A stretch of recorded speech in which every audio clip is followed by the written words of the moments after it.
Welcome to the Outer Realm with Michelle Desrochers and Amelia Pisano. Airing live on the United Public Radio Network, 105.3 FM in New Orleans.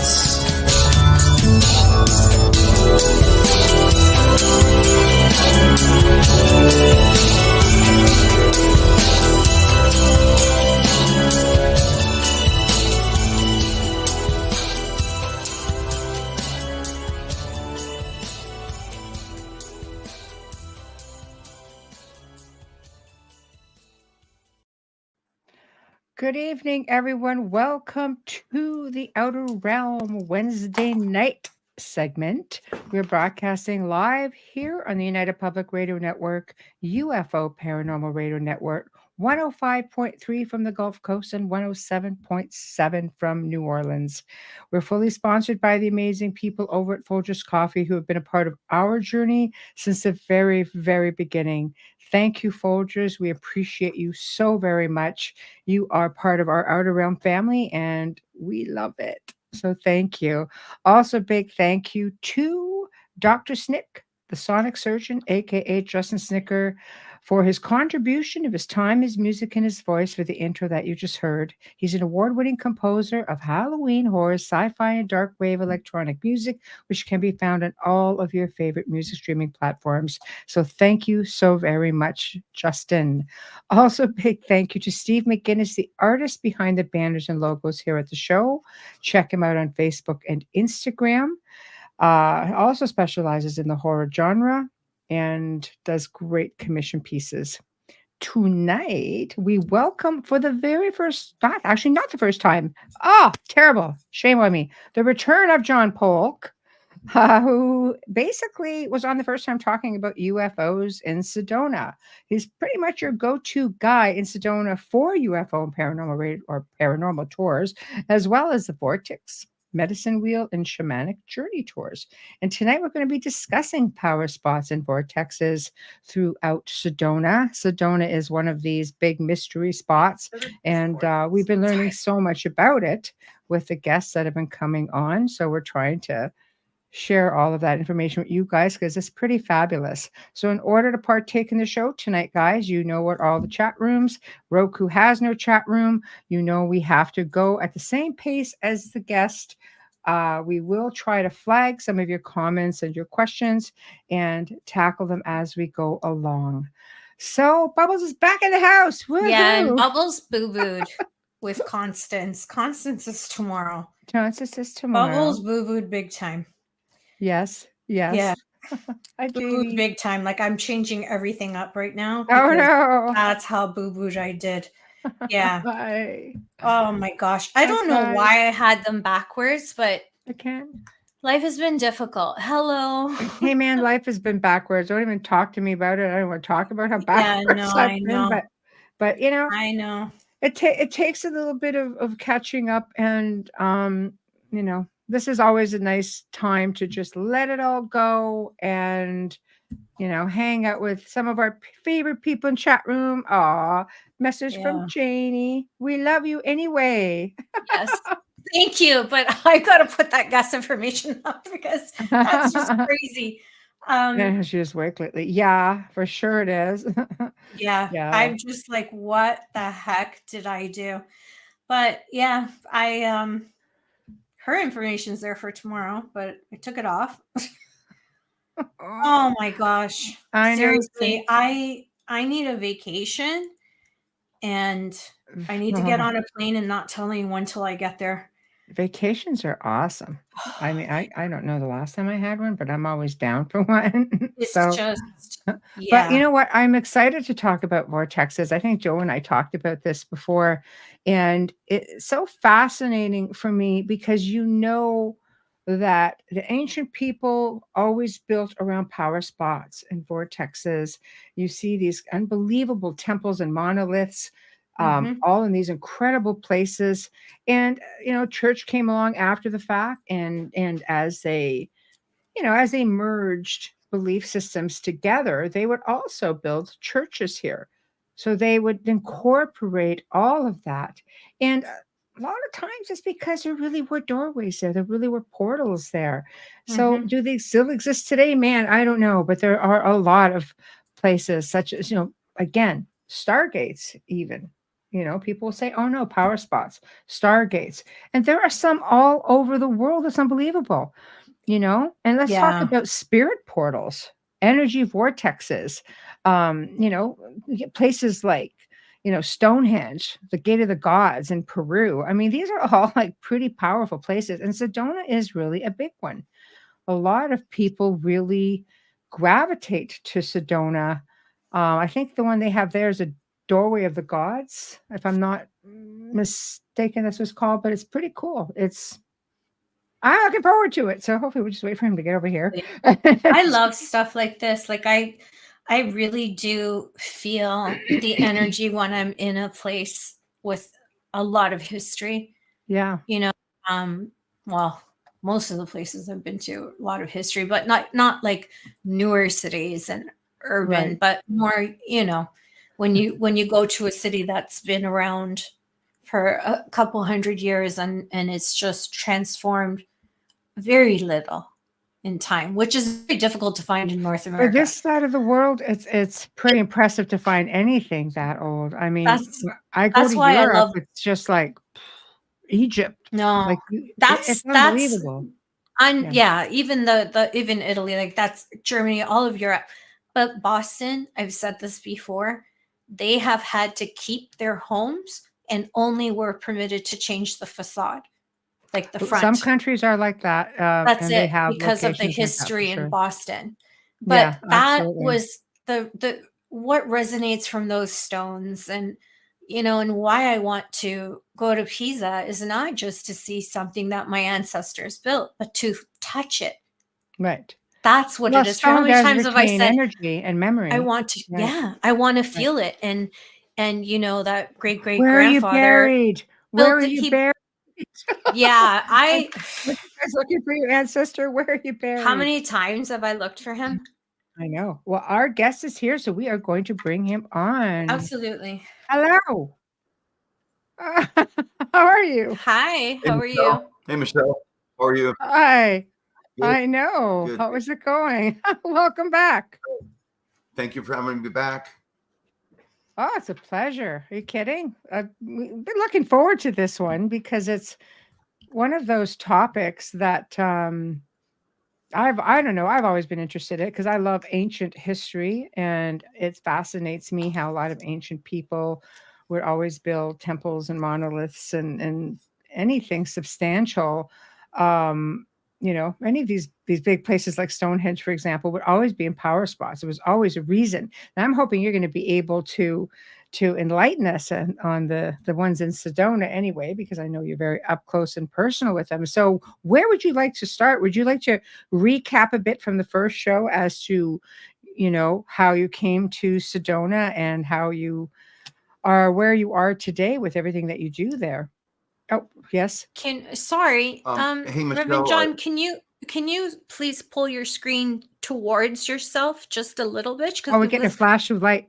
You looks like you got a vortex ready to beam. Yeah, you you've got like a like a lightning strike going through your face. You know what? Let me turn this. Yeah. Let me turn this And light off. Okay, thank you. And keeping with the vortex conversation. Awesome. That's perfect. Excellent. Yes. Perfect. Oh, yeah. Thank you. Yeah. Excellent. Sorry, ladies. It literally was about going aesthetics. through your head. Well, that's typical. That's par for the course, but yeah. Thank you. Those things usually happen to me. So me do too. you want to recap on how you came to this incredible do do do do do do do do? My new like laser for UFO Tours. I'm such a child at heart. That's okay. You're in good company. Oh man, how fun! So you were breaking up earlier, so please forgive me. What? Oh, okay. What were you saying? Do you want to recap on what brought you to Sedona, what you do there? We talked about UFOs and the CE5 and all of that the first time you were on, and tonight's Vortex night. So maybe you can just recap and segue in. Okay, so getting back to how I first landed in Sedona, my mother got remarried here about 9 years ago, She's the oldest of 9. An Italian Sicilian family was to get remarried in Sedona. So she had vacationed here before and wanted to get remarried here to my stepdad. And so 8 out of the 9 made it. And I flew from Florida, where I lived most of my life.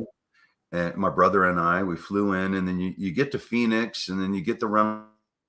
Phoenix is kind of drab and not that attractive, but then you get in the rental car and you drive north up 17, the interstate, and then the mountains get prettier, the cactuses get prettier, the energy gets more intense, and then you finally get on to 179, which is the main road off of Interstate 17 into Sedona, and bam, about 10 minutes in, you see Bell Rock, and you see Cathedral, and you see Courthouse, you see all these monster, massive red rocks, which I'm sure all of us on this show and all the listeners are empaths to some degree, and you feel it. It's like a whoosh, you can feel it just overcome your body. Right. And, you know, and I'm driving in with my brother 9 years ago, and I'm like, wow, you know, I used to do entertainment by Disney and Universal 20 years. And all of a sudden I'm like, wow, I could live in a small town. I could live here and be happy. I could, and had no clue at the time I would even move here ever. And so a couple years removed,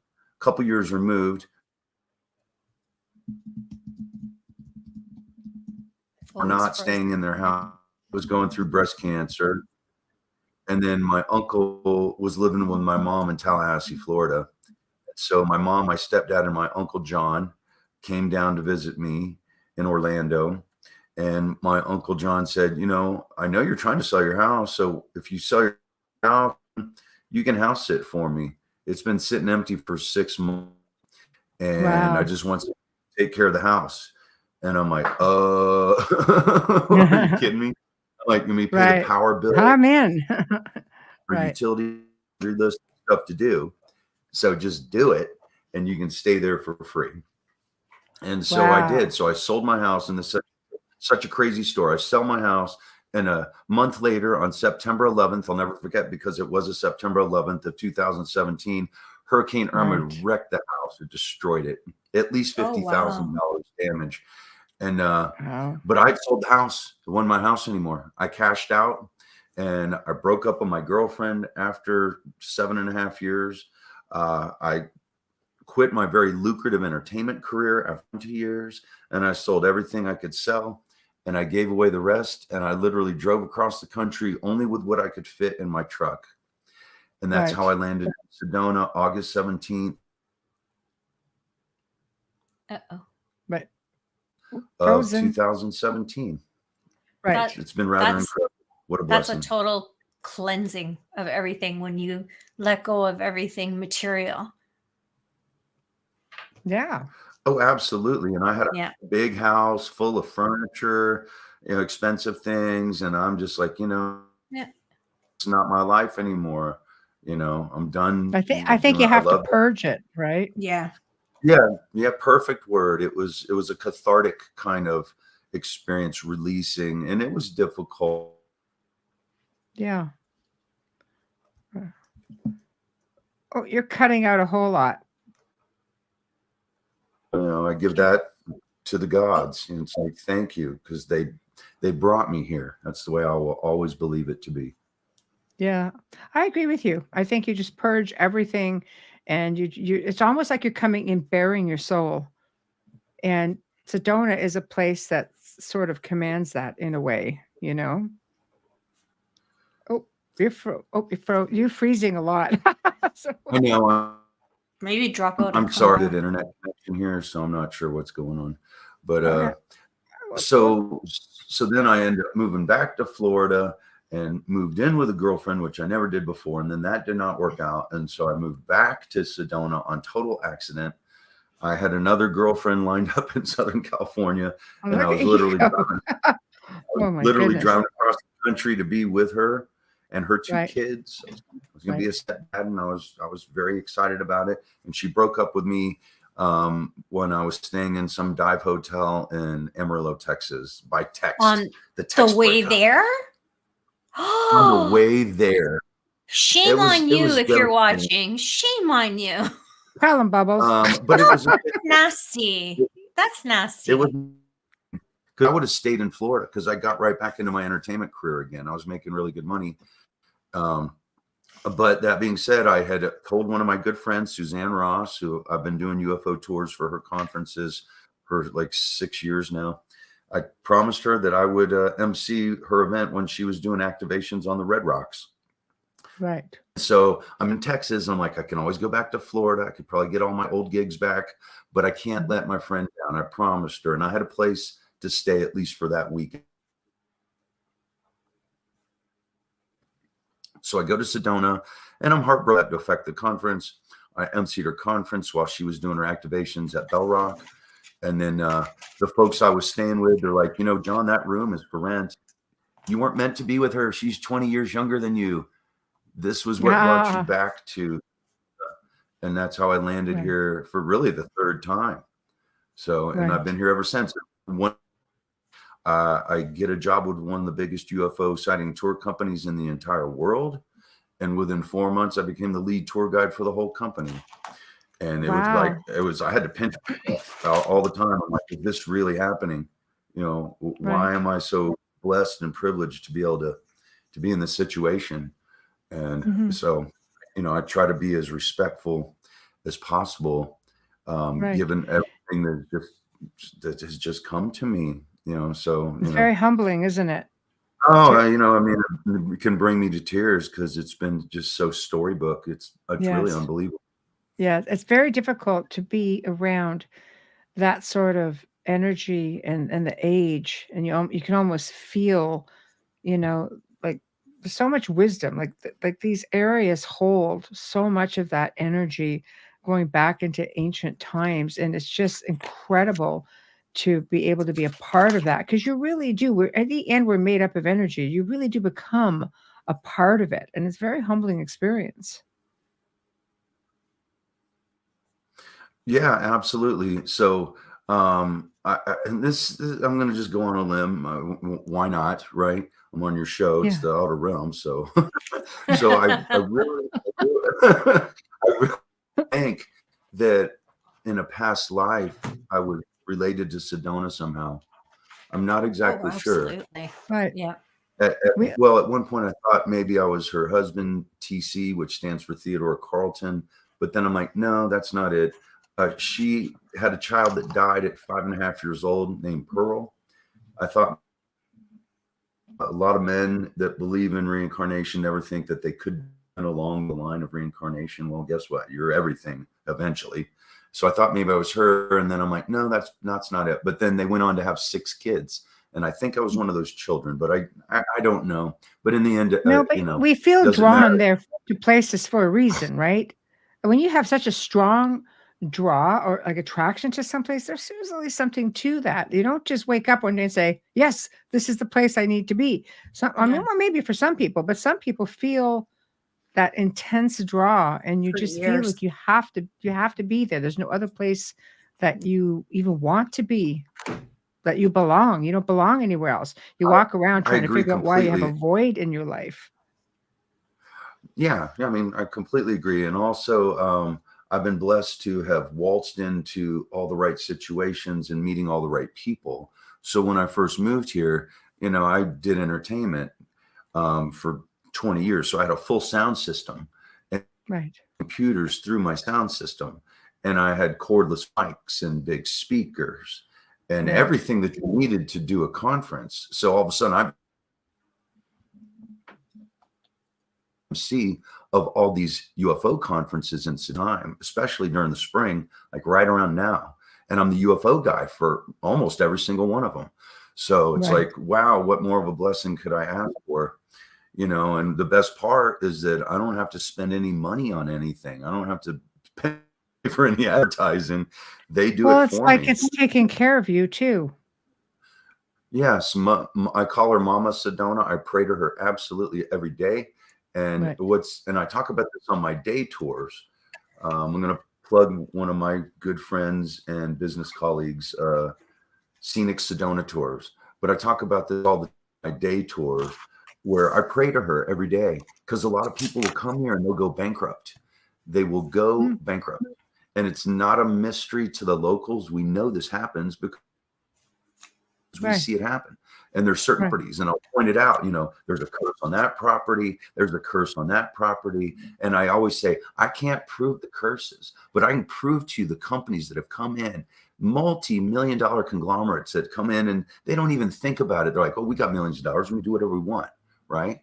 And in the end, they end up on bust, happens, or money gets tied up in the banks or the courts, or just some weird stuff happens all the time.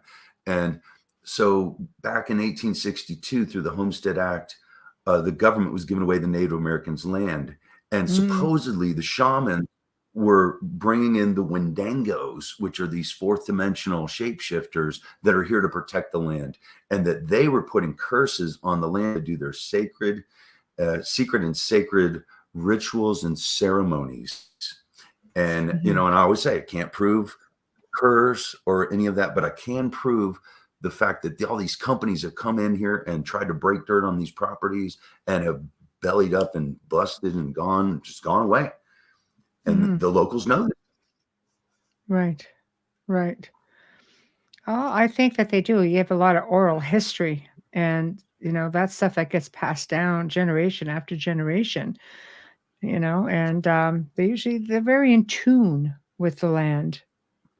And I think with that being said, if they say something's there, it's there. I truly believe that. So you do, a lot of tours. I'm just going to put this up just so we can. This is just, advertising. I want to put up your new banner. Oh, so bear with me. Yeah. I want to get it up there, man. I want to get it up there. There we go. You're good. All right, there we go. Nice. There is a typo in it, but yes, but that's it. And so I wanted it to pop. I wanted it to pop, and I did one last year, and it was good. But the guy that produces the magazine, he said, "What I put the magazine ad off at a distance to see if I could tell what it is," and he said I couldn't tell what it was. He said, "This time I want to be able to put it off at a distance and not even be able to read the words, but be able to tell what it's about." And I'm like, that was brilliant. I totally agree with him. And I said, it's all about the UFO. It's all UFO. And we went back and forth, and they finally found the right clip art or whatever that is. And I'm like, that's perfect. That's the one. That's the one right there. That's I love it. It pops. It's very colorful. Yeah, man. I love it. It pops. There's no mystery what it is. Exactly. And then if you actually read the tour guide, I do Vortex tours, ghost tours, medicine wheel tours, and stargazing as well. So yes. Thank so for those of you listening, it's johnpolktours.com. And you do UFO tours. I'll say it again. And using military grade goggles. See, that's a big thing. I think you definitely get a lot more action with like proper goggles like that.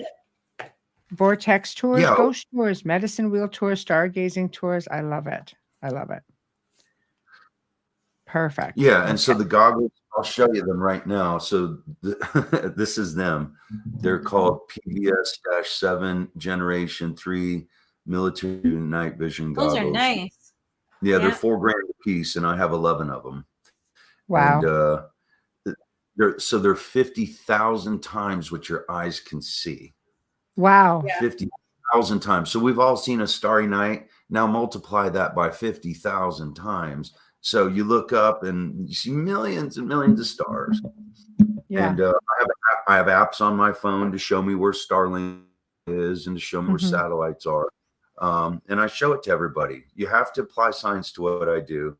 Right. And I make mistakes. I'm not going to say everything years ago, everything was a UFO. Trust me. And I learned online after getting bashed, wow. It's trial and error. I was not very thorough in my research.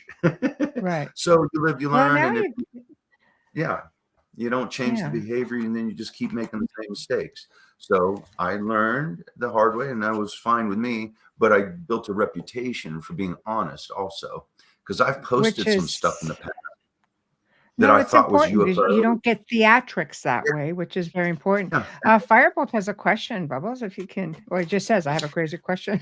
Oh, okay. There's no crazy Throw it out question. there. Yeah, there's never a crazy question on this show. I took a That's for measure, sure. just say it Please and throw do. the word crazy, and then we've got it read. So, okay, what's the crazy question? Put it up. You're teasing us now. So Yeah. why don't we get started then on the portals, the vortexes, these power spots? Because there's so many. You did send a few pictures to share with us tonight, and there really are some incredible places. Like, where do you want to start with all of this? Let's start at Bradshaw Ranch. So Okay. I was trying to send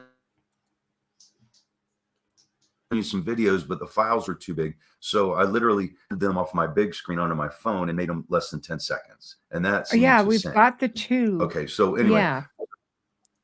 Okay. So do you want So let me to play one of explain those then?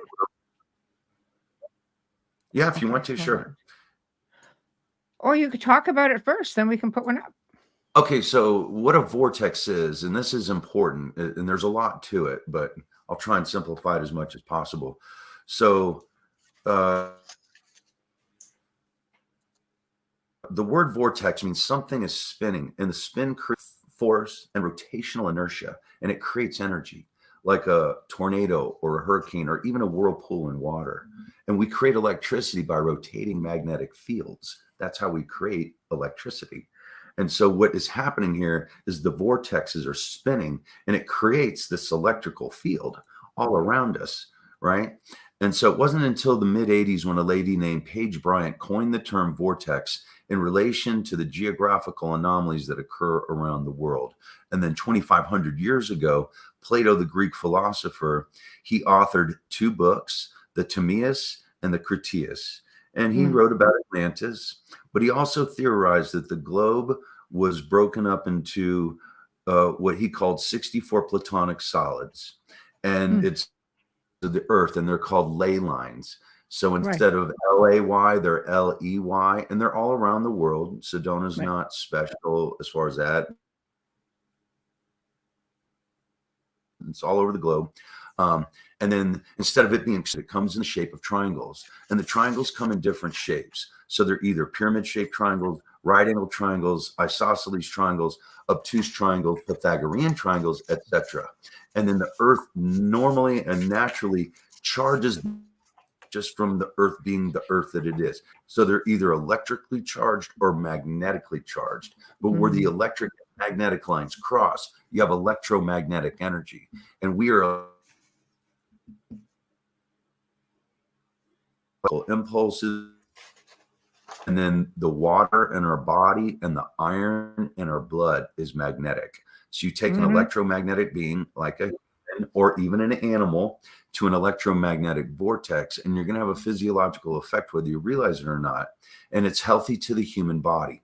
So it enables you to process oxygen more efficiently and effectively and release carbon dioxide more efficiently and effectively. So while you're here in Sedona, we have the highest concentration of these electromagnetic vortexes in the world. We have 7 major ones in 20 square miles.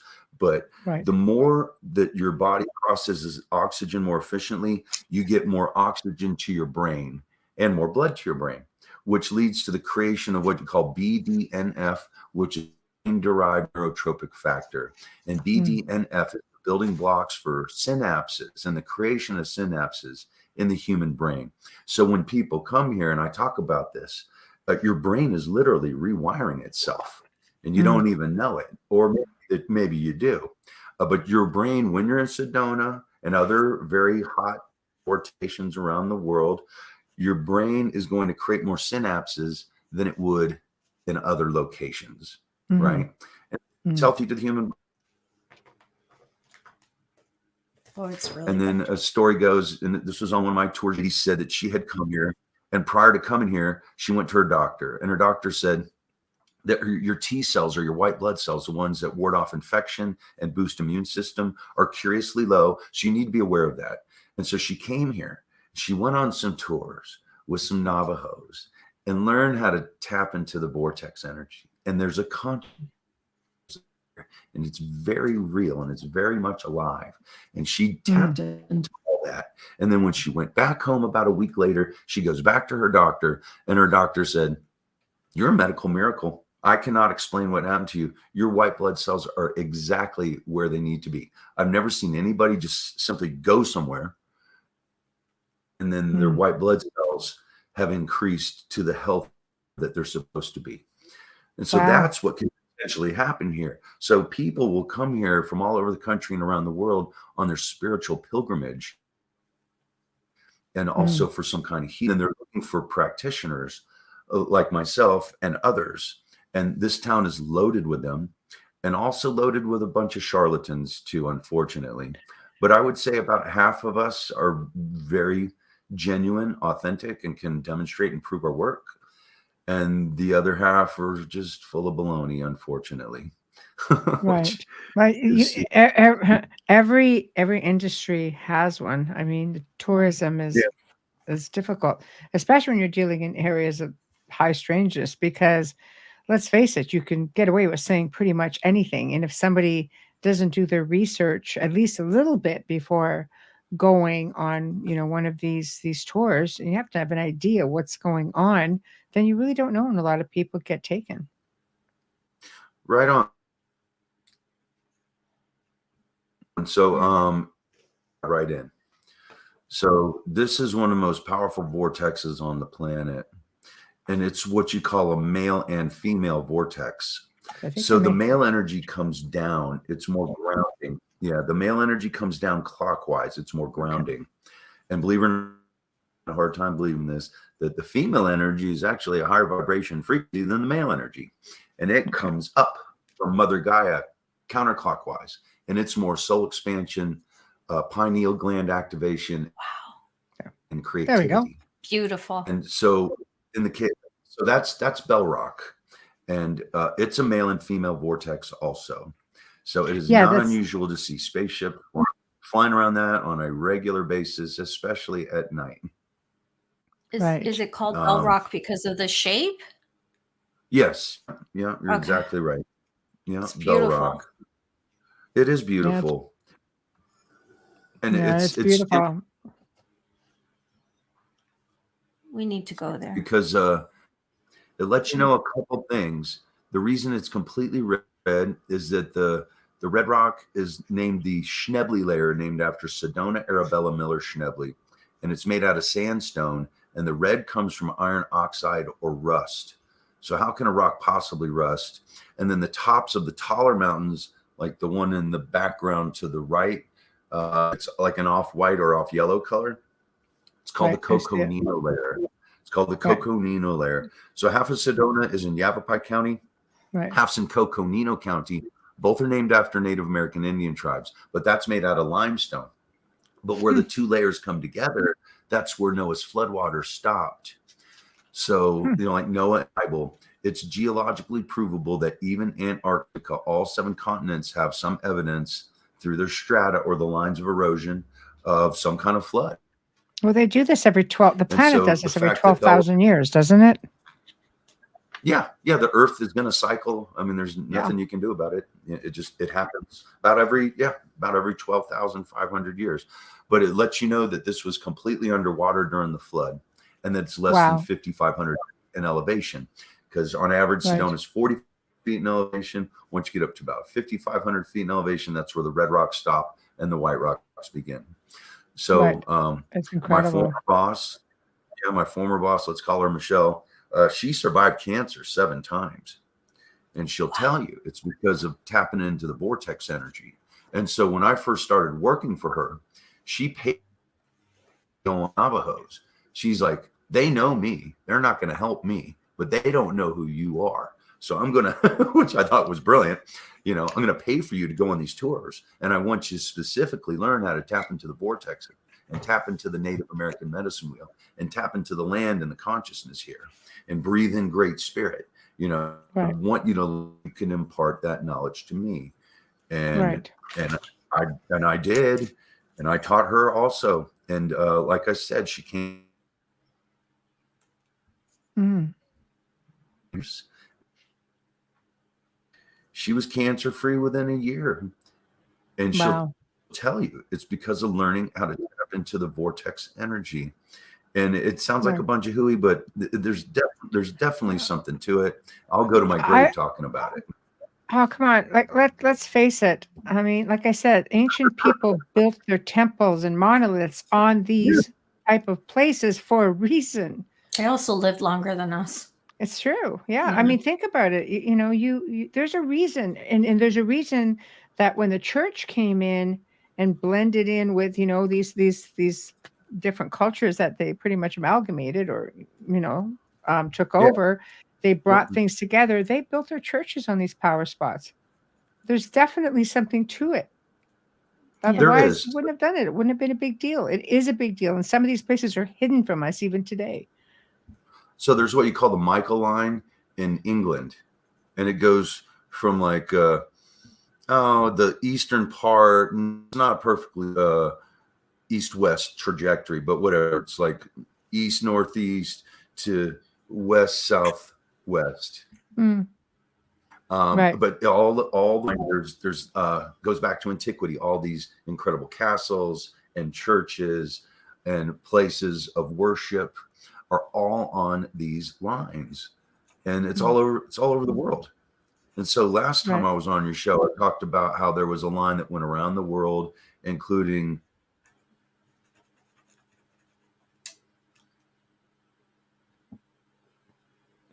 I hope this is recording. Persepolis in the Middle East, and it just keeps going. I forget the other ones, but it's just on a line.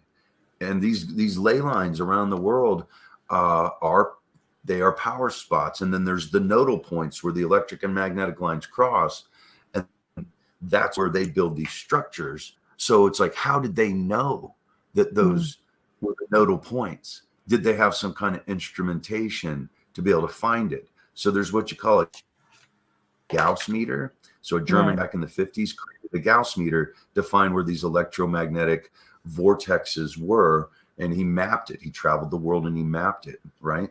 And then there's also an instrument called a tri-field magnetometer, which measures electric energy, magnetic energy, electromagnetic energy. That's 3 different things. And then microwaves. All right. And they were able to map it that way also. So it was a couple years ago, and I had this scientist call me, and I didn't know who he was, but he said, it's just me and my grandson. I'm like, well, I don't charge for kids, but I need at least one more person. He said, well, as a scientist, I have a tri-field magnetometer, and I think the vortex thing is a bunch of baloney, but I want to see for myself as a scientist if it's real or not. And I'm like, you know what? Deal. So we go out to a place here in Sedona called the Buddha Stupa, Amitabha Buddha Stupa and Peace Park. And it's a major vortex. And so he has this chart and this graph, and I didn't understand exactly what it was. But so we get the tri-field magnetometer out. We walk up to the stupa. It starts to peak. We walk away. It stops. Then we walk up to the statue of Buddha, and there's a vortex tree next to it. I call it a vortex tree because it twists as it grows, specifically the junipers. We walk up to that tree, it starts to peak out, and then we walk away and it stops. And then we walk to another place where there's another vortex tree, and it peaked again, and then it stopped when we walked away. And so he said, you know what, as a scientist, I thought for sure I was going to debunk you, but in effect, I'm going to vet you, because scientifically, as a scientist, this is real. And I'm like, well, good. I knew I was right, but I wanted to make sure, you know, because I didn't want to be selling snake oil out there to tourists. And yeah, yeah, you have your integrity. I do. You know, if I knew I was wrong, I would have my tour forever and said I was wrong. But no, he proved it to be true through scientific methods and instrumentation. So that made me feel great, and he totally vetted me. Also, there's a lot more to it, I think, that people realize. Like, that's a lot of research that you put into this. You know, absolutely. I study this stuff all the time. And then Yeah, there's the grid lines around the world. It's amazing what lies on these grid lines. For example, the Trilithon in Baalbek, Lebanon, Temple Mount in Jerusalem, and Mount Sinai, they're all on the same grid line. And one of the stones. I agree. But one of the stones in the Trilithon is 2.5 million pounds. And it's like, where did you quarry it from? How did you cut it? How did you move it? And how did you lift and place it perfectly mathematically where it is? It's just that's a big question. I'd be interested in your idea of that. So auditive levitation, if you can match the sound frequency of matter, and it's done through sound somewhere, and I don't exactly know how to explain it, but I know you can call it auditive levitation or even acoustic levitation. Right. You can lift objects. You can somehow negate their physical mass goes, as far as weight goes, and lift these objects. And so very often you'll hear depictions, even in the Bible, of them hitting a bell and moving the stones into place. And Merlin the magician was doing something like that to build Stonehenge also, where he's using acoustics and sound. And people don't even realize light with sound. And back in the 50s, they were conducting these experiments with sound waves where they would make mice have sex with each other. And then next thing you know, they change the frequency and make the same mice kill each other. It's That's mean. Wow. Well, I'm not saying it's something that I would do. That's insane. How does that work on an X? No, I'm kidding. Right? Oh my God. Well, that's another show entirely. I had to go there. I'm comic relief. I'll talk to you on record about that. No. I know that's crazy. That's crazy. I just need to address a quick firebolt. Please email me. I'm going to put the address of the show up again because it is off topic here, but I do have the contact information. So please just email me at theouterrealmcontact@gmail.com. I believe you can find it on the YouTube page. Do that, group page. Or go to our group page on Facebook, and we will most certainly put you in contact. All right, please and thank you. There we go. So I guess, yes, we are talking Vortexes and Power Spot in Sedona. We are. So you were going to get on to the where we have these videos.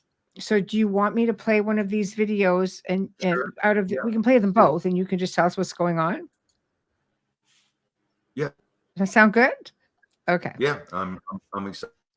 Okay, this is our show and tell people. Oh, all right, here we go. We're gonna put it up. Footage. Yeah. Okay, let me see if I can get this thing started. Here we go. Cool. So you'll see something bounce off of it. There it is. So I've had, skeptics say, "Oh, it's lens flare from a camera." Well, number one, no, that's not correct because we saw this. I had witnesses with me, and that is the male-female vortex at Bradshaw Ranch. And if you get too close to that thing, you can get shot, or you'll never be found. You'll be taken underground. Yes, you'll be taken underground for what they call processing. What? Yeah. Gosh, tell us about that while I cue the other video. That's crazy. I need to know they more about can't do this. that if you remote view it, though, right? Well, they have remote viewers looking for remote viewers. Oh, I know. I've heard of that. Like Ingo Swann. Ingo Swann went to the moon and saw some extraterrestrials, and they told him, "Don't ever come back." So watch this. This is so cool. Watch this go. Yeah, that's not flare. That's pretty cool. Let me play it again. Next to it. If you could start that over. I will. Yes, absolutely. Okay. Anyway, but this was the same night as the other footage that we just showed. Boom, boom, boom. There we go. Bam. And so that, whatever that was, in my mind, it was a UFO next to the Stargate. and whatever they were bouncing back and forth, I'm not exactly sure how to interpret that. So my best guess, it was some kind of or technology exchange. I can't exactly be sure, but it was the same night as the footage you just showed before that video. So I'm there. I have two ladies on tour, and we're seeing this thing, and it's morphing. It's changing colors and changing shape, and then these lasers or whatever that was bouncing off of it. But it wasn't a laser, because a laser would have been a straight line, right? So whatever this was, I don't even know how to explain it, but it was not lens flare, because me and these two ladies saw it. We watched and recorded it also. What typically happens, like at this vortex and other vortexes around Sedona? I guess like any other places in the world, but let's concentrate on Sedona. Can people walk through these things? Do people disappear in these places? I mean, you do have high levels of UFO activity, without a doubt, because you guys are just crazy with UFO activity over there and paranormal activity. So what's a typical experience, even for some of your guests who come on your tours with you? What's typical over there? So the History Channel, December 8th of 2022, came to Sedona, and they had just finished a docu-series at Skinwalker Ranch in northeastern Utah after a number of seasons. I think it was at least 3 seasons. I don't exactly remember. But the same team of scientists, headed up by former CIA operative Andy Bustamante, okay, they came here, the first place after Skinwalker Ranch in Utah, to see if we had the same kind of geographical anomalies that they had at Skinwalker Ranch, right? And there was this team of scientists, and one of the things they found was an elaborate tunnel system that went underneath that Stargate at Bradshaw Ranch. It went underneath it, right? We're able to find it through ground penetrating radar. And then underneath it was a patch of uranium. And we all know what you can do with uranium if you enrich it, right? And then this was the total kicker, is that they found a 1.6 gigahertz signal coming out of that, not through it, but out of it, down towards the ground, towards the patch of uranium, which was underneath, or I'm sorry, above the tunnel system underneath it. And that 1.6 gigahertz signal is exclusively reserved for the military, for interstellar communication. So it's like, what in the heck are they doing? And then, so it's called Beyond Skinwalker, Season 1, Episode 1, and Season 1, Episode 5 is Part 2. And they actually went out to the Bradshaw Ranch and interviewed John Bradshaw, the son of Bob Bradshaw, who used to be a stunt double for James Dean back in the day. And then his son Mason, that runs a bunch of the Jeep tour companies here in town.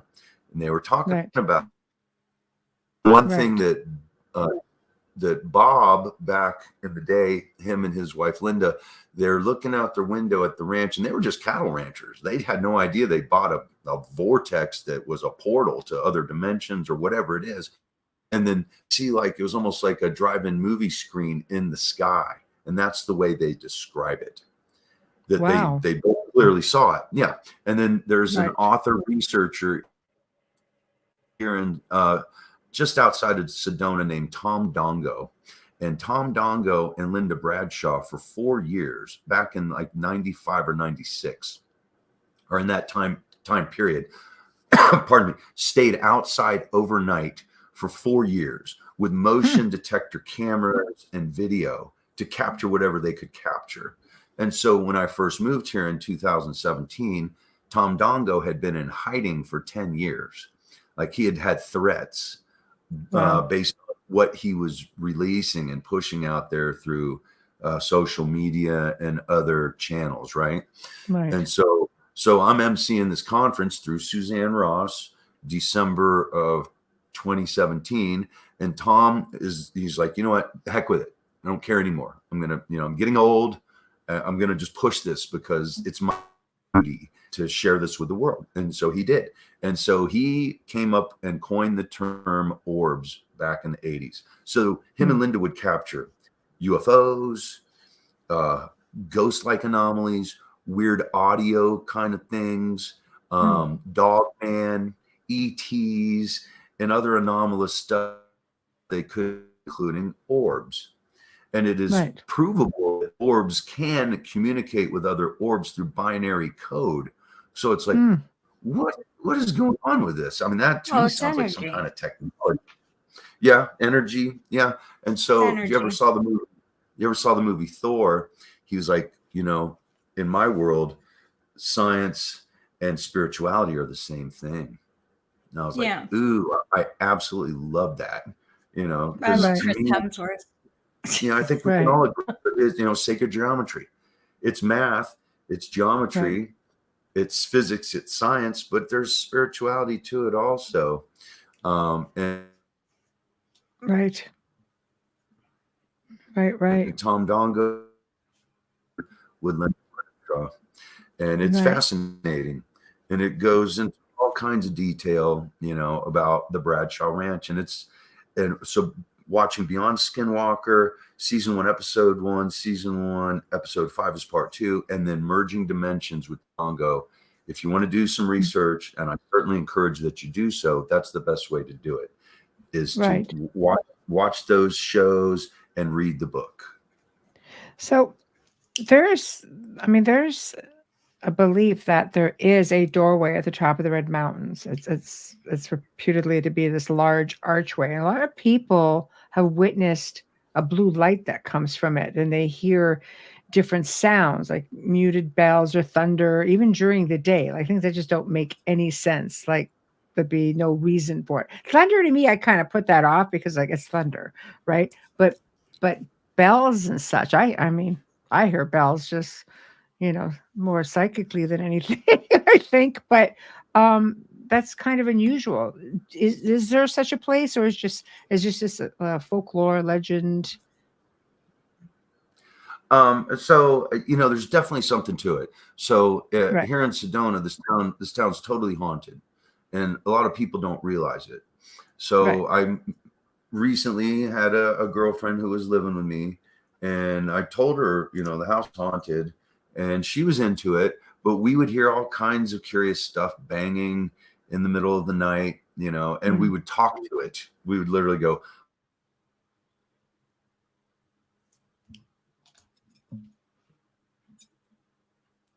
I wonder if it's going on the other side, though. I try and go to sleep, you know. Right. And I've had other friends. I have friends come down and stay with me all the time. I've had friends go, who was on the roof last night? There was somebody on your roof last night. I swear I heard it. And I'm like, yeah, I heard it too. And I you know, I told you this would happen. Freaking aliens. But, you know, I don't know what. I don't know what it was. So, I mean, I'm not going to make something up now. I know exactly.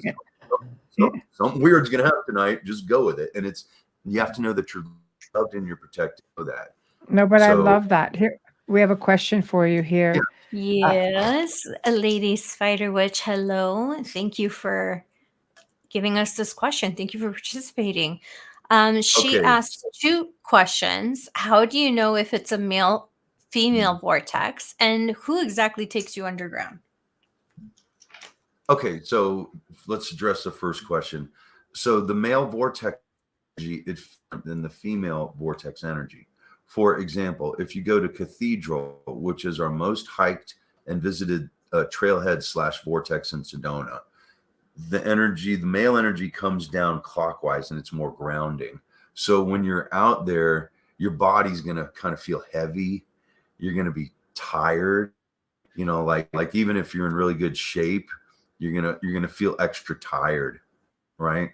And then, so another example is Rachel's Knoll, which is a female vortex. And then that once again comes up from Mother Gaia or Mother Earth counterclockwise. And it's more pineal gland activation, and soul expansion, right? And so when you leave there, you feel more elevated and elated. Yes, I'm so glad you put this photo. So on the left, that's the 3 Hindu pillars, and then to the right of it is Ganesh, it looks like 2 elephant god in the Hindu epic. Interesting. Yeah, and if you look at the bottom, these bases almost look like they were made for these two structures. And what I believe is that perhaps 1,000,000 years ago or whatever, that Ganesh looked just like an elephant, that it has eroded over time. Were those Right. man-made? Were those man-made? Nah, that's debatable, because you can go throughout Sedona and find stuff like that really everywhere. And it's the term Right. we call pareidolia, where Right. objects, for example, something in the clouds, but now in Sedona, Sure. something in the red rock. Pareidolia. Yeah, Yeah, absolutely. pareidolia. It's king here, and I pointed out the whole time I do my day tours, because there's Right. also, you've interviewed Deborah Thunderbeat, who's a I good have. friend Yeah. of mine. Yes. She's been on I our know show a you few haven't. times. She's Yeah, she's lots of fun. She's brilliant, and I Yep. love her concepts. So she came up with Egypt and Sedona years ago, and she Yes. published this book, and it's glossy and it's just vibrant colors. It pops, and she'll show you Yep. where Isis is, Osiris, Horus, Set, Demeter, all of the Yeah. Egyptian gods. She just show them to you in the mountains. And so one of them might be like 1,000 foot tall. And some of it's a stretch, but whatever. If you just give up the willing suspension of disbelief, right, you can see these things. And I She point shared out, them with us on the Right. show. Well, yeah. And if you think about the fact that the Grand Canyon has this discovery in a cave of what looks like to be Egyptian hieroglyphs and carvings and all sorts of things, that is all of a sudden off limits, I don't think it's inconceivable. I mean, obviously somebody made it here, whether it's ET or whether the ancient Egyptians did or ancient Atlanteans. I believe they most certainly all made it over here. Why not? Sky's the limit. You have that kind of technology, you're not going to be limiting yourself to one side of the world. do you know the story behind the Kincaid Caves in the Grand Canyon? No, please. I Please don't. share.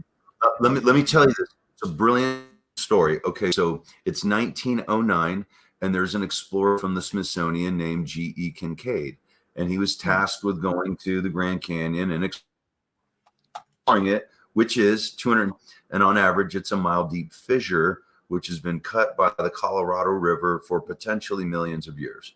So he's going down the Colorado River, and he happens upon 1,444 man-made steps carved into the inside rock wall of the canyon wall. And it looked like, to him, like it was deliberately covered with foliage. So him and his team, they get up the steps and they remove the foliage.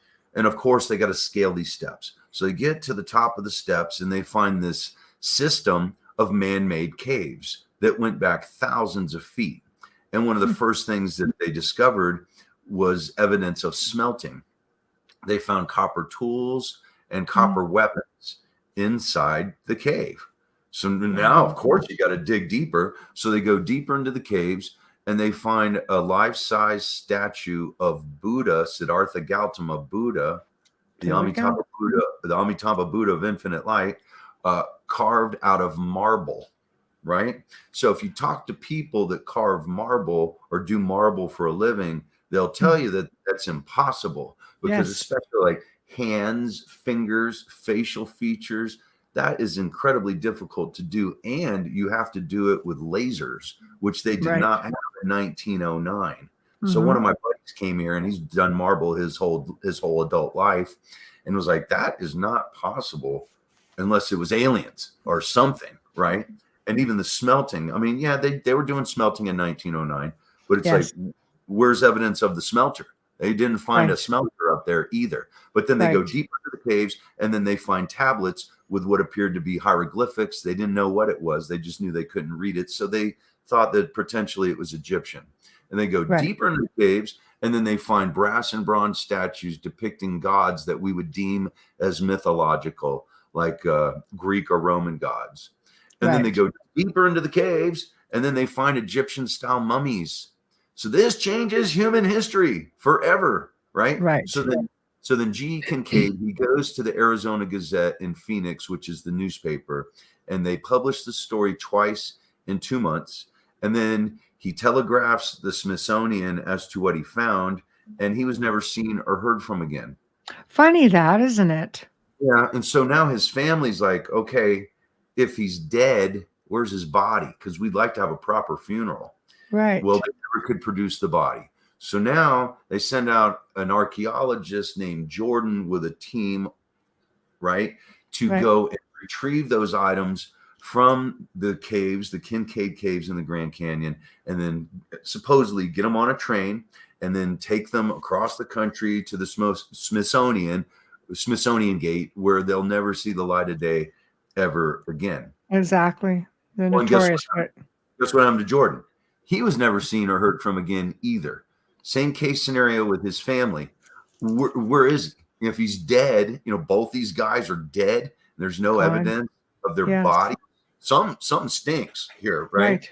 So is it true or is it not? It's debatable. But a couple things. There are steel doors on those caves, right? Why would you put steel doors on the caves? What do you have to hide? And they don't want anybody in there. You can't go to that part of the Grand Canyon anyway.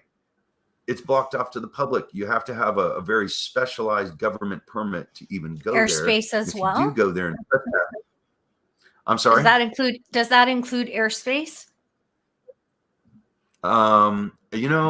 Good question. I don't know, but what I do know, you cannot. Because if you can take a helicopter over it, you can bungee, like drop from bungee down. Yeah. Well, it's something I would do. I'm very Mission Impossible that way. But I mean, like you could, you know what I mean? Like drop down on a ladder, but steel doors. Still can't get in. You still can't get in. But there has to be another way. It can't just be that one door. Government passage or permits or whatever. You can't fly lower than the top of the Grand Canyon. You can't fly into the canyon. You have to hike down. You can fly high enough that you can drop into it. Yeah, of course you could. But is it restricted? You're saying, that I don't know. Is going into SEAL Team 6 training. Wow. That's just, it's too, I'm too much of a curious cat. Like, yeah. No, I love it. Half of the question. And I don't have answers for everything. But the other half of the question, who takes you underground? So, I do my day tours, and a couple years ago, a number of years ago, back when I was getting that footage of Branch that you showed earlier, Michelle, there was this spot not far from there where we'd always see these strange lights. And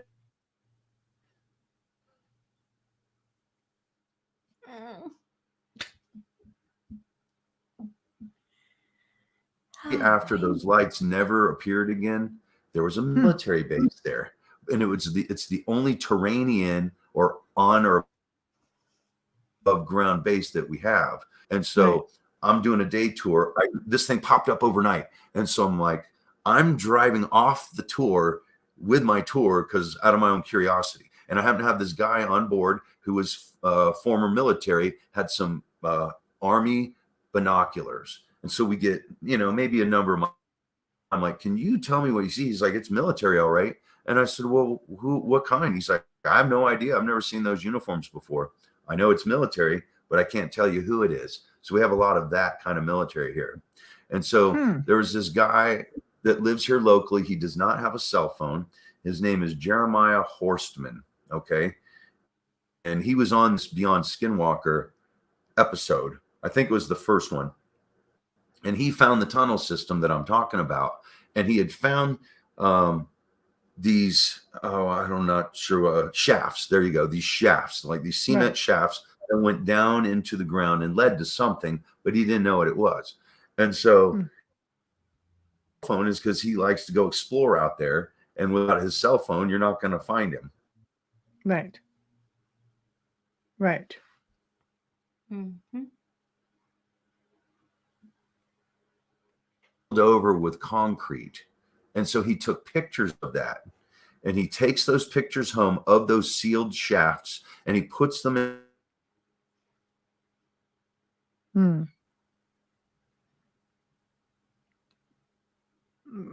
They're frozen. Much in your better interest to delete these photos. And this is him talking on Beyond Skinwalker, telling Right. You exactly what I'm telling you now. And this is him talking. So who is it? I don't know.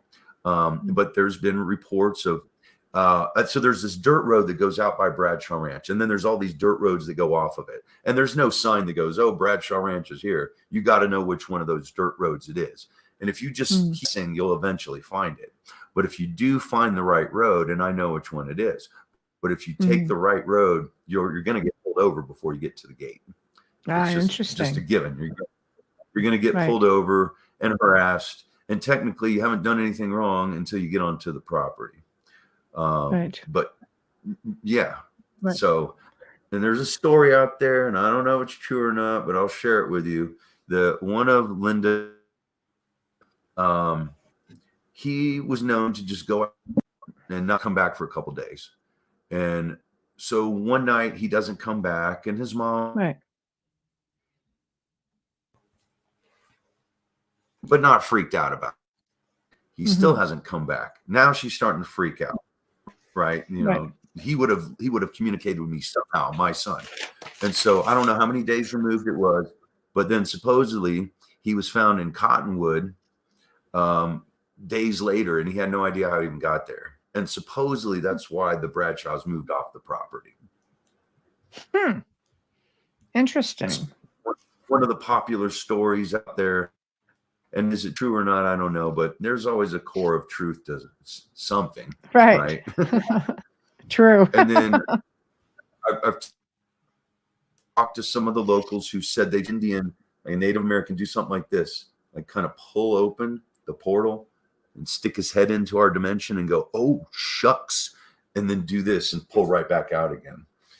And then I've heard I've heard other people say they've been out there and they go through some kind of time shift or something where all of a sudden they see a Native American tribe out there. See, that I can see, because time shifts happen all the time. I mean, we know of people, like even in modern times, they run out, they run outside or they run, around the house, and next thing you know, they're still on their property, but nobody can find them. They don't see their friends. They don't see their family. They can hear them, and then they run counterclockwise. And next thing you know, like 2 hours have passed, but they're back in the house. And people are saying, where were you? We've been looking for you for 2 hours. And they're just like, I could hear you. I couldn't see you, just because of the way they were running around the house and then went back the other way counterclockwise. So I could believe in time shifts. Those things happen all the time. But it's fascinating to me, the story you told about being able to pull open, and that's crazy. Yeah. So it was a number of years ago, and I was driving to Florida on Interstate 10 through Texas. And I ended up losing, I think, an hour and 40 minutes of time. And you drive I-10 through Texas, miles from west to east to west. It's a long, long drive. And I'm an anal bipolar time freak. And I count everything. I'm annoying, especially my girlfriends. Don't put that out there. That's a lot of missed opportunities. But my point is I time everything, I calculate everything. My mind works numbers. Like I went to bed at 11:47 last. I like that. Annoying little facts like that, or they just pop in my head. I don't even try to do it. So anyway, I'm counting the miles, which just makes your trip even longer. But for an hour and 40 minutes, I don't even know what happened. I have no idea what happened. I just know I lost an hour and 40 minutes. It's 2,000 miles to my mom's house from here anyway. So, I can knock off an hour and 40 minutes. I'm fine with that, That's crazy. And even on my odometer, I still want to know where it went. Even on my odometer, you know what I'm saying? I mean, when I got to Florida, there was like 100 miles that I couldn't account for. So it's like, what the heck happened? I don't know. I don't think it was anything negative. I felt fine. It just took me a while to figure it out. How could how that'll possibly happen, but it did. I don't think I've ever looked at my odometer. Right. Ever. I'm serious, except for like insurance reasons. You know what I mean? Like I've never. That's yeah. I think it's a guy thing too. Wow.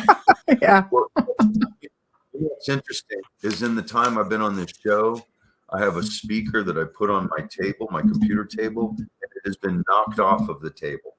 I noticed it. Why do you think that is? Just weird stuff happens to me and around me, and it's not a negative thing. I think it's just their way of going, yeah, we're here, and I'm like, well, I know you're there. I love you. Come into the light, and I always bring them. If you're not of the light, then you're going to be repelled away. So come into the light, because that's where I dwell, and that's you can how hear that keyboard. Yeah, that's my consciousness, and that's it. Sorry. So the other night, I'm at a restaurant and I'm just eating chicken wings, and these two ladies sit next to me, and a musician from Los Angeles, and I start chatting them up, and then next thing you know, they're coming over to my house for the UFO tour, and I'm showing them the footage, some of the stuff that we showed tonight, which is what I like to do, and I do that until it gets dark enough to go do UFO, and so I love show and tell. Yeah, and then we go to the location to do UFO, and it's right near the end of the tour, and I was getting power-ups, which was great. I talked to them, as far-fetched as that sounds. I talked to them, and I asked them a couple things. I don't tell them what to do. I ask them, can you vanish, which simply means vanish, or can you change direction?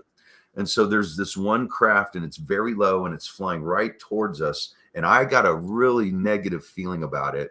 And I said, if you're not of love and light, then go away now. And the craft went from pulsing to just this tiny little dot and went into the other direction. Now, how do we know if that's from otherworldly or is that military? Yeah. Yeah, like how do you know? Well, how about this? How did they know what I was even talking about if it was military? Do they have You'd be surprised. We've But- had guests on that have been in the military. You would be surprised. Chips. You would be surprised. So do you remember Ben Rich? Yeah, Yes. you know who Ben Yes. Rich is?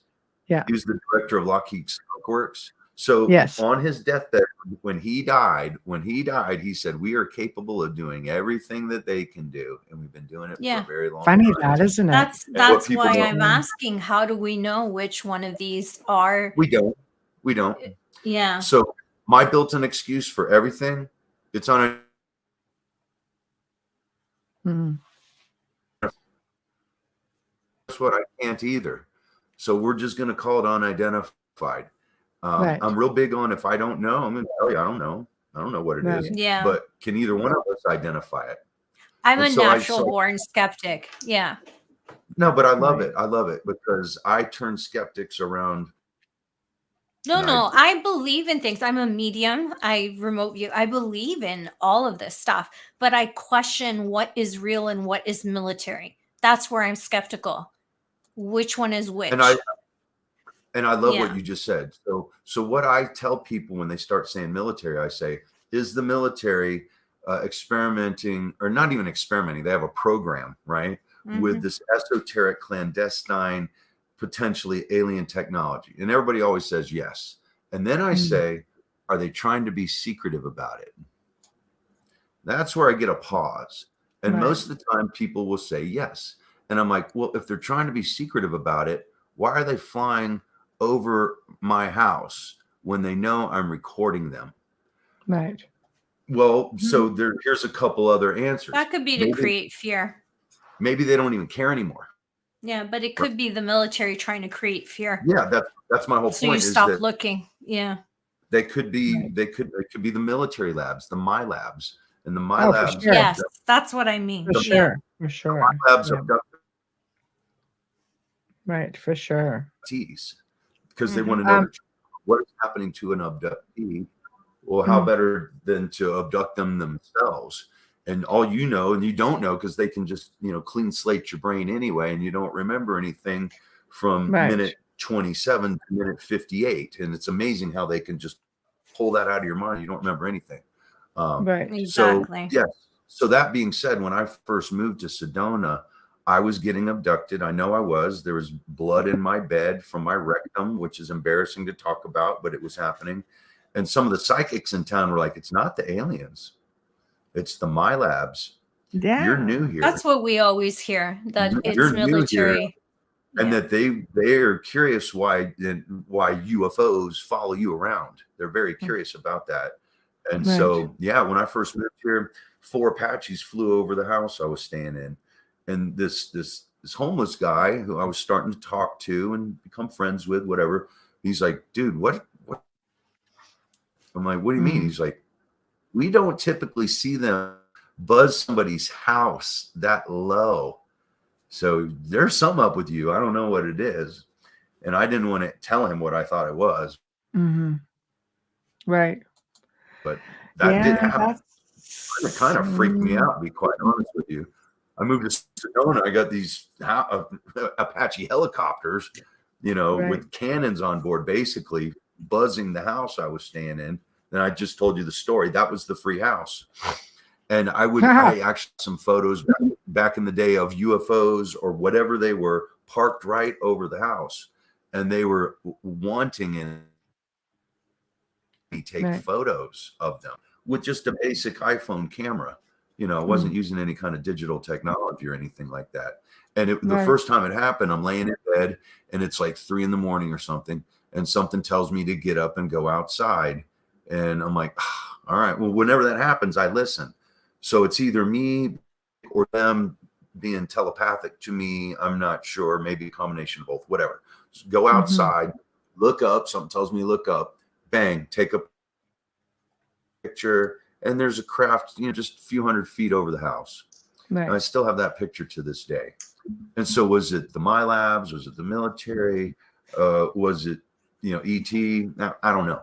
All I know is that something pulled me outside, something right over the house, and I took a picture of it. That's frightening because there's a lot of that. It is. It's frightening. I can't imagine it. And we've interviewed people who have talked about that, who are aware that it's happened to them. And I mean, they're breaking down like right in the middle of the show. It's not, I mean, I feel for anyone who goes through it or who has recollection of it. Why do you It think can be traumatic, that's for sure. Right. We're going to do a quick station and sponsor ID, and then we're going to continue on. And we can maybe get some of your pictures looked at as well. I love show and tell. Yeah. And that's what we're doing tonight. We're doing show and tell. You're listening to the Outer Realm with Michelle Desrochers and Amelia Pisano, coming to you live from the beautiful city of New Orleans on 107.7 FM, as well as on the Gulf Coast on 105.3 FM radio. We are live right now on the Roku channel and archived as well. Our special guest tonight is Reverend John Polk, and we are talking vortexes. Do they say vortices as well? Vortices is grammatically correct, but I learned a long time ago, call it vortexes because nobody knows what you're talking about. It's easier. Vortex. And power, and power spots. And we've also had show and tell. We've got videos, so you're not going to want to just listen to this. You're going to want to watch it. It's not going to be one of those things that you just want audio on, or do both. Because if you're just tuning in, don't worry. You can stream our archives on any platform you normally use. If you want to watch this particular episode, just go to our YouTube channel, Michelle the Outer Realm, and you'll be able to watch any of the episodes, but especially the show and tell ones. They're so much fun. I love show and tell. Don't you guys love show and tell? It used to just zen me out as a kid. Search United Public Radio and then the Outer Realm to find us on your streaming platforms. Remember to click like and subscribe. Add us to your playlist so you never miss an episode. And kindly share us with your friends and family. Hit that like button. We would like to give a huge thank you to Folgers Coffee for your continued support in sponsoring our show from day one. We're on our 5th year, right, Michelle? We're on our 5th. We are. Yes. Well, we're very fortunate. We love you guys. Our fabulous banner and promo media is courteous of Steve McGinnis, horror illustrator. He is a fantastic artist, and you can also contact him to create commission pieces as well. He can be found on Facebook. Thank you, Steve. Our intro and outro is courtesy of Dr. Snick, the sonic surgeon. I love saying that. Also known as Justin Snicker, award-winning composer, vocalist, and musician. You can find his music on Amazon and Bandcamp and stream it on any platform. Find Dr. Snick on Facebook and Instagram. Thank you, Justin. And as I've said before, and I'm going to keep drilling this until I see you doing this, you can choose his music when you're creating your stories on Instagram and Facebook as well. So lastly, if you're watching us right now on our Facebook channel, or you're watching us on YouTube, whether it's live or archived, hit like, please, subscribe, and share. Thank you. And don't forget to comment. We do love your comments, and we do respond. So back to the show. Thank you, Amelia. Thank you. All right. So you've sent some pictures. So I'd like to put them up because you've sent them, and I'd really like to share them if that works for you. Please. Okay. I'll pop them up, and then you can discuss them, and then we can sort of keep going from there. How about that? Yeah, go ahead and put them up, and I'll tell you about each one. Okay, so this was at V-Bar V Ranch, which used to be a cattle ranch. But that being said, there was this rock wall not far from the ranch, petroglyphs and pictographs. So petroglyphs and pictographs. So a petroglyph is something that etched into the rock, and a pictograph is where they use pigment, like there inside of pyramids, animal blood, or they have some kind of head. You'll see they have some kind of headdress above their head, right? And that is so. Kachina means teacher from the stars, and it also had these mandalas where on the equinoxes and the solstices, the sun dagger through them. And so, were the Native Americans? Did they know astronomy that well to know exactly where to put the mandalas, where and when the equinoxes were? They didn't even have calendars back then, so it's like, how would they even know? So to me, the Kachinas made the rock wall.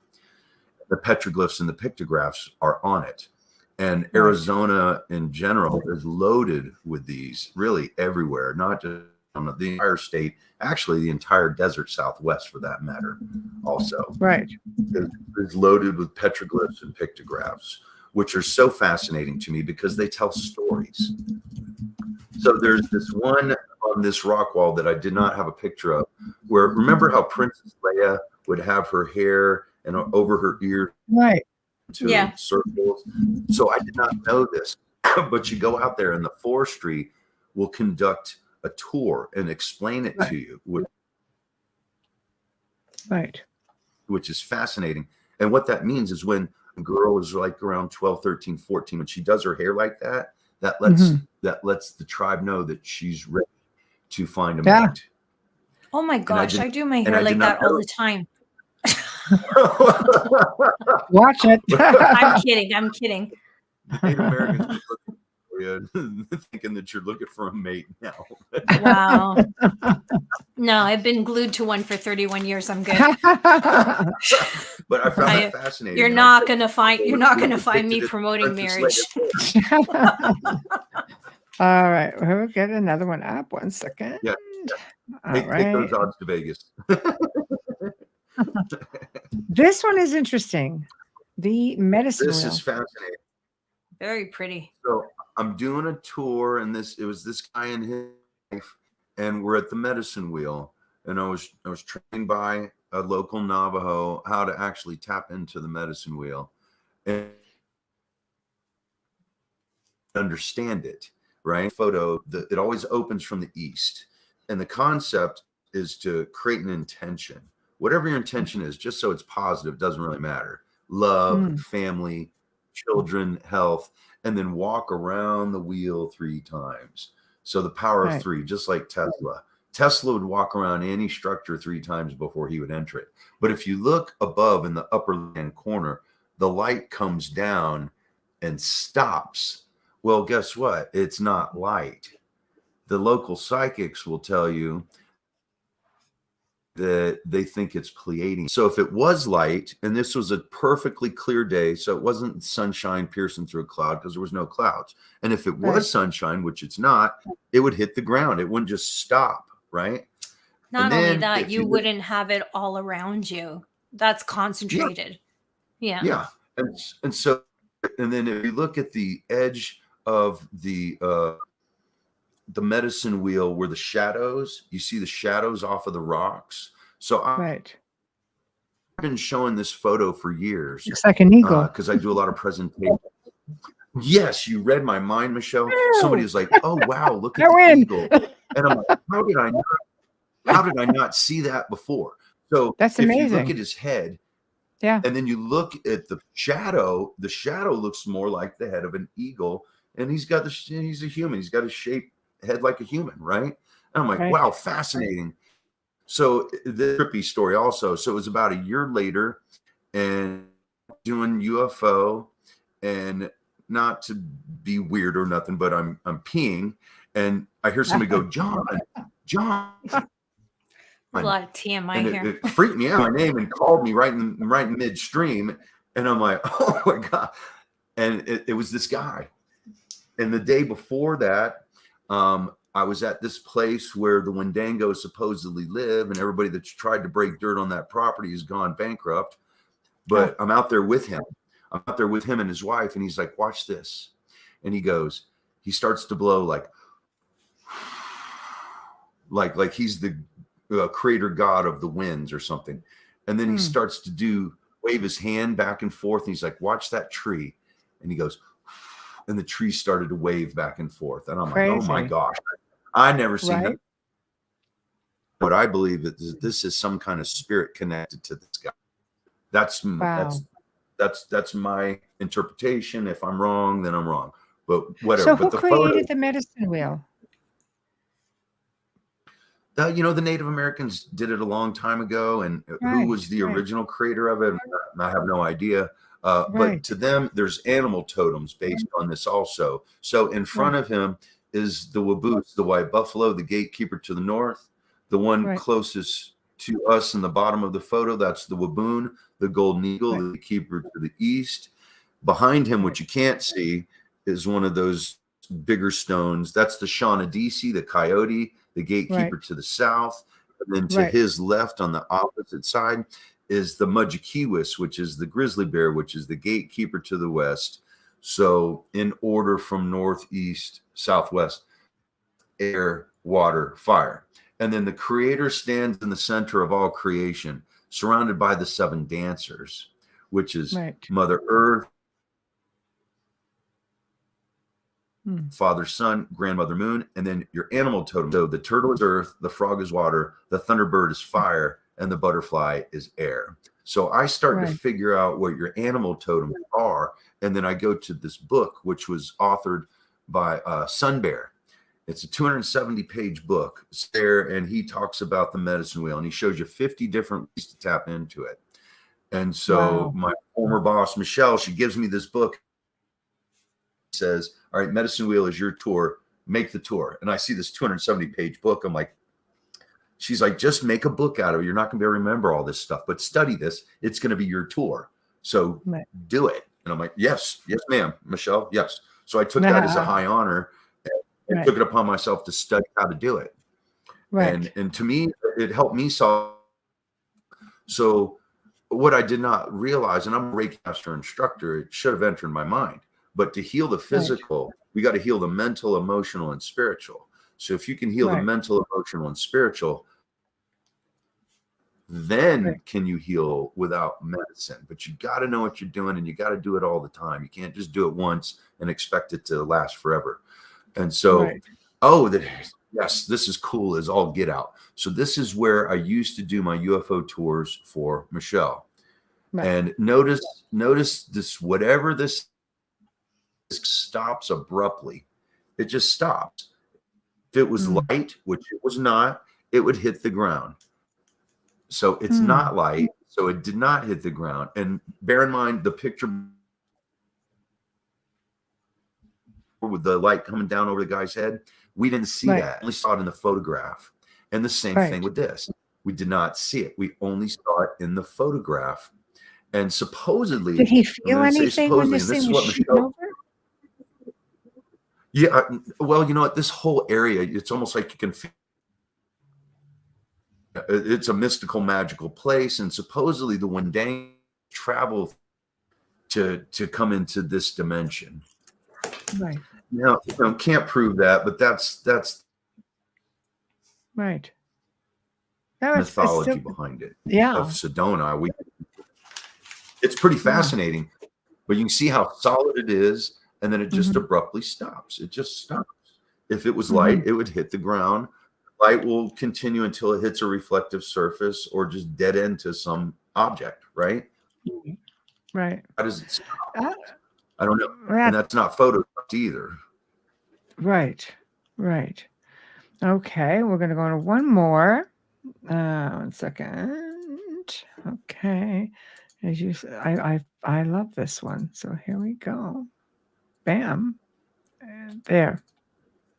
Tell us about this one. Oh, wow. That's a vortex tree, if ever you've seen one before. So the juniper tree specifically, they're like empaths of the tree kingdom out there, if you will. And will start to grow and braid in the twisting vortex energy. And so when we're out hiking or I'm doing tours, the way to tell that you're closer to a vortex, if you can't feel the energy, which I can, I'm sure both of you could too. If I brought you out here, you would easily feel it. But the way to tell is by looking at the tree. You look at the trees. And so when I first moved here, I had a buddy come in from California, and we're out hiking, and we pass a tree somewhat similar to this. And he's like, dude, did you feel that? And I'm like, and let's walk past it again. And it was brilliant what he said to do. And we did it, and we're like, wow, man, you could feel the energy coming off of the tree. You could totally feel it. And so when I do my vortex tours during the day, I'll have anywhere from 12 or more people. And as a psychic, or at least I think, and if you think you're psychic, you really need to test yourself all the time, right? To make sure that you're not full of yourself or full of baloney. But what I do is I pick at least one person who's going to be able to go up to the vortex tree and feel the energy coming off of it without touching it. That's the trick, is to feel it without touching it. I've only been wrong twice in years. And so it was yesterday. I'm trying to figure out who I'm going to pick. And I start, picking at people's brains. And the more spiritual somebody is, if they're spiritual and it's obvious, then that's an easy pick for me, right? Right. So I picked this one lady, and lo and behold, bam, she felt it. And so it's interesting. And what I say, get close to the tree, but do not touch it. And I'm like, I don't want to put anything in your mind, but it could be like you feel like either a push or a pull or a tingle, or maybe even changes in temperature. So, and I'm like, if you don't feel it with your right hand, try your left hand, and vice versa. And then before you even get started, rub your hands together. Gets the energy flowing, gets the kundalini moving around, and the blood flow in your hands also before you do it. And so she did, and I took her to one part of the tree with no success, and she felt a little something. But then I take her to this other part of the tree, which is the second most successful spot, and she felt more there than she did in the first. I'm like, well, whatever. She felt something. Right. And then her friend jumped in. Her friend jumps in, and I'm like, women are better at it than men, and that is true. They are. Children are. Children are too. I rarely pick a man. I mean, rarely. Maybe once a month, maybe. And that would be just based on conversations. I wonder if it's because we also have a very emotional energy. We just connect differently. Yeah, and I have to think that that's definitely a part of it. But yeah, I almost always pick a woman, and like I said, I've only been wrong twice in 6 years. And Right. I put myself out there. I'm like, I'm either right or wrong. And if I'm wrong, I'm gonna look stupid. So you're gonna make me look 50-50. good Yeah. today, and I know I'm right. So now Right. I've put everything out there, setting myself up to get ridiculed.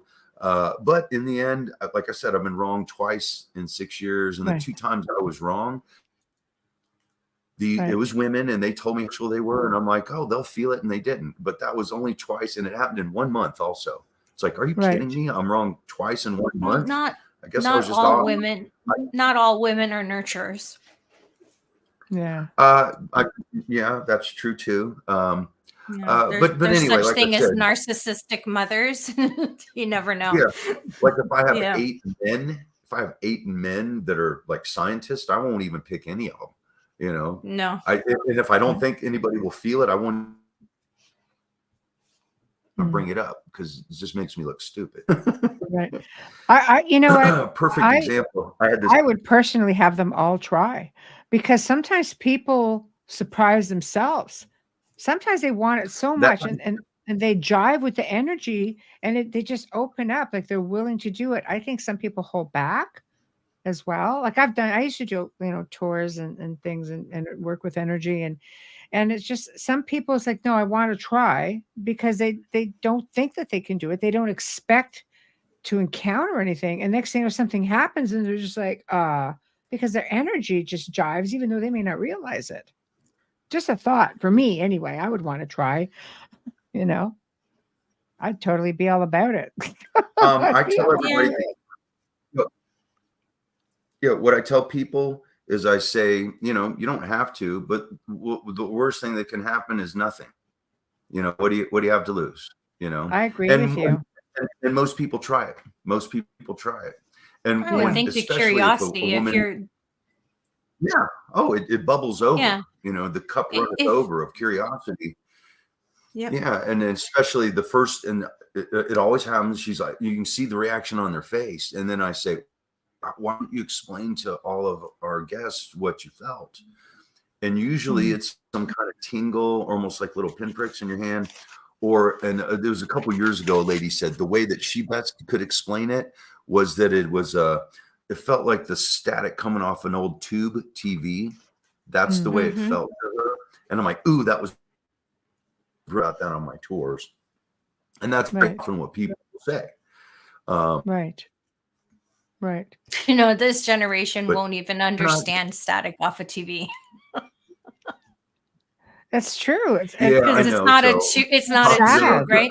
But when I remember being a kid and playing with it, that's why. So unless you're Gen X, you really will not get it. Yeah. Yeah, it's pretty sad when you think about it. Yeah, it shows how young we really are anymore. Right. Exactly. So what's the strangest thing? We're going backwards. What's the strangest thing that's ever happened on one of your tours in one of these power spots, one of these areas? I'm sorry, what was the strangest? What's the strangest thing, or what's the most incredible, unusual? What stands out in your mind is just like some crazy experience that's happened on one of your tours in one of these power spots. Well, I almost want to say, did anybody disappear in a vortex? But that would be a bit extreme. But people react differently. Have you ever seen something really crazy on one of your tours at one of these locations that stands out? Missing time. Oh, missing time. Like interesting. So like coming back to the office to drop my people off, and I'm like an hour late. It's like, where were you? What are you doing? And I'm like, well, I'm on time. I'm like, oh, are you kidding? What happened? Yeah. Right. With multiple people also. Right. That's interesting. Remember. Well, and I'm just dropping them off. at the store. And, the girl running the store, whoever it was at the time, was like, oh, I guess you had a really good tour because you're late. I guess they were really into it. And I'm like, right. Well, yeah, I mean, we were all into it. And she's like, well, you're like an hour late. Like I am. And it was almost like my phone messed up also. Right. Because I'm an anal stickler about time, and these Right. tours, you have to time everything out. Yes. You have to time everything out so that you're at certain locations at certain times. And we staggered the tour guides so that we're not all at the same place at the same time. And that's done on purpose. So we have to be cognizant of what time it is. And she was just like, I just thought y'all were just into it, and just hanging out for longer than normal. And I'm like, I didn't even know it. I didn't even realize it, Yeah. So anyway. Yeah. So I love that though, because your tours could be anything, UFO could be, power spot related. There's just so much incredible energy and so many amazing stories that come out of Sedona. So we're slowly inching to the top of the hours. This is the part where you tell us all what you have coming up. Tell us about your upcoming season, what people can expect, where to find you, et cetera, et cetera. And I'm going to put up this incredible banner again because I too like the banner. 1 second. 1 minute. There it is. Nope, right there it is. There. So I was telling you the typo, and in the time we've been on the show, they fixed it, and now it's going to print. So it's a magazine called Discover Sedona. And the producer of it is a good friend of mine. His name is Gary Cosmos Mraz, like Jason. I love Mraz. it. It's a great handle. but Cosmos with a K, right? Right. Yeah. And I've known him for years, and I do tours with him. He gets these high-end clients, and I'm like, you can charge him whatever you want, just so I make what I want to make. You don't even have to tell me what you're charging them. Right. And we do that. We've had a great friendship, business relationship for years. But this ad is going to be in Discover Sedona magazine, which I'm assuming should be coming out like in the next week at the most. Right. But you can see how it reads, John Polk UFO Tours. And I was telling you, the UFO, when they first put the first UFO up there, I wasn't feeling it. I wanted something to just pop and jump out of the screen, jump off the page at you. And so we went back and forth, and they finally came up with that. And I'm like, that's it. Deal. That's it. Right on. I am a master tour guide. I create tours for other companies also. I teach people how to do my tours. And I'm not going to use a specific name, but one of my family members was like, you shouldn't be giving up all your trade secrets. And I'm like, this information that has been bestowed to me, imparted to me, is not for me to hoard and be selfish. It's for me to share. It is. It's too important, and it's too healing to keep it to myself. But as I'm a master tour guide, I got trained by Navajos years ago also. Using the military grade goggles. I do vortex tours, ghost tours where Sedona is actually buried, and wheel tours and stargazing tours. And then also I'll talk to people and pick at their brain if they're not sure what they want to do. Do you want it to be more spiritual? Do you want it to be more scientific? Do you want it to, if you can't get around too well, do you want to just drive around? I just pick at people's brains and try and articulate a tour that will represent what they want to get out of it. Right. And I'm all about spirituality. And if they're not, that history in it, about it. And so, my website, johnpolktour.com. I'm one of very few people that will give out their phone number. 407-924-8857, which is a Florida number, so don't let that throw you off. And I'm the kind of guy that if I see a number I don't recognize, I pick up the phone immediately if I can, because I get calls from all over the country and all around the world all the time. Right. I think it's great. Come down. I think it's great. In fact, you are back on the show with us on May the 1st to talk about ghosts and all the paranormal anomalies and experiences in Sedona as well. So for those of you guys who've been waiting for that information, it's coming. It's coming. There's just so much information to share. So we had to divide it up into 3, which is awesome. So johnpolktours.com. It is in the show description. It has been going across the scrolling banner here throughout the entire show. And we're really pleased that you came and joined us again. We had so much fun the first time. And I'm glad that you could come back with us another time. And I'm looking forward to May the 1st as well. Me too. I've got a bunch of ghost foot. Yeah. Yay. Ghosts. And frozen. Well, but at least It's at the end. Yeah, at least it's the end of the show, and I think we're down. So, okay. Well, I'm hoping you can hear me. I will be in touch. I will email you links and so on. Great And experience. completely frozen. There we go. I'm back. Okay. Thank God it's happening at the very end of the show. So, I will be was in just giving you touch. all the accolades. No, yeah. That's crazy energy. Thank you for joining us. I will Thank send you an you. email. I will make sure you have links and so on. Hey, Amelia and Michelle, brilliant job interviewing me. The audience participation, love the Thank you. show. Thank Love you. what you're putting out there. And thank you. And what an honor for me to be on your show once again. Thank you. It's an honor to have you. Thank you. Thank you. Thank you. I'll be in touch. Thank you very much, Bye. John. Have a good evening. And God. Well, that was informative. I have to say, I can't get past this. This is crazy. Can you imagine you go to like some kind of a crazy anomaly place and you just start, what can you imagine what you could see? I'd be so into that. I would. I'd be into that. That's crazy stuff right there. Mhm. But big thank you to John Polk for joining us and talking about vortexes and power spots. And there's so much information. Sometimes it does get technical. Sometimes there's great stories to share. We had fun with him the first time. Super interesting information this time around. Looking forward to the paranormal part of everything. That'll be interesting also.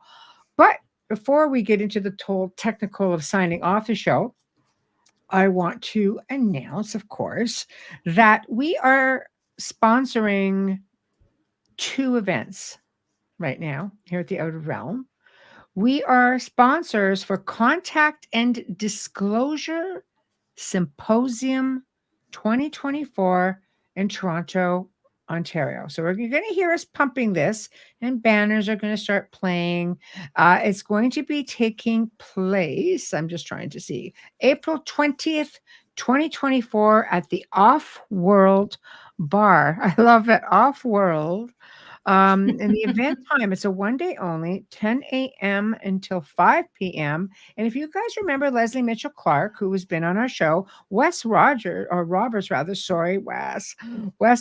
who's been on the show a few times, is also going to be one of the organizers, along with Gag Sumner, Mike Patterson. So far, guest speakers, more will be announced, but they've got Colonel Randy Kramer, USMCSS. So we've got military there, Air Force. So that's going to be a lot of fun. We're really looking forward to seeing who else is going to be speaking. So look out for them, please. And then we also have, again, year number 2, Halifax Paranormal Symposium. And this is going to be taking place. Let me get the dates, because again, this is all pretty fresh for me. Good for him. Saturday, October 12th, 2024 at the Halifax Tower Hotel Conference Center from 9 a.m. until 6 p.m. You can go to the website. All of this stuff is going to be on there. You guys can go to michelledesrochers.com. Right now it's there because we have a page, The Outer Realm. So look at theouterrealmradio.com. I keep forgetting we have that. So theouterrealmradio.com. I forget too, though. I know. I always, Yeah. because I don't really, do a whole lot with it. But if you go there and just look under news and information, and they're freshly posted, so you guys could check it out, and the links are all there. But you're going to start seeing us talk about that a little bit more. And with respects, of course, to the Contact and Disclosure Symposium, the United Public Radio Network is also a sponsor of that. So you're going to just start seeing more of it. It's brand new for them, and it's really important to get all this disclosure stuff out. So we're really proud to be a part of it. So now we get into the technical stuff. Thank you all for tuning in this evening. Big thank you to Reverend John Polk for talking about Vortexes and Power Spots. Big thank you to Folgers Coffee for sponsoring the show this evening, along with Justice Snicker, aka Dr. Snick, the Sonic Surgeon, and Steve McGinnis. We've had a really interesting comment in there. I've dealt with that. But thank you to everybody in the chat room. As always, you make it so much more fun. Our guests love it, and we love it as well. Tomorrow night, we welcome back Constance Victoria Briggs, and she's going to be discussing her new book, The Moon's Galactic History, a look at the moon's extraterrestrial past and its connection to Earth. Sounds like fun to me. Looking forward to it. Until then, guys, have a terrific night, and we shall see you tomorrow evening. Thank you, and good night.